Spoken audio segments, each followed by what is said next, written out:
Happy Holi రంగుల పండుగ. ఇవాళ మా చిన్నమ్మాయి వాళ్ళ ఇంటికి వచ్చానండి, జగ్గేపేట. ఇది 2025లో జరిగే హోలీ పండుగ. ప్రపంచవ్యాప్తంగా చాలా మంది ఎంతో అద్భుతంగా చేసుకుంటారు. పిల్లలకు సరదా కదా రంగులంటే, అందుకని మేము కూడా రంగులు అద్దుకుంటాము. ముందు నా చిన్న తల్లికి హ్యాపీ హోలీ, చిట్టి తల్లి.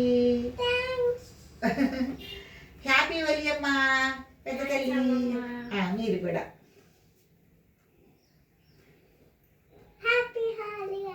థ్యాంక్ యూ రా. నువ్వు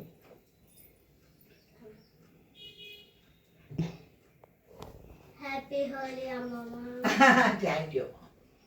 హ్యాపీ హోలీ అమ్మా. Thank you. మీరందరూ కూడా ఇట్లాగా రంగులకు మళ్ళీని చక్కగా వర్తిల్లాలని కోరుకుంటున్నాను. మరి ఇంకొకసారి చెప్దామా? హ్యాపీ హోలీ.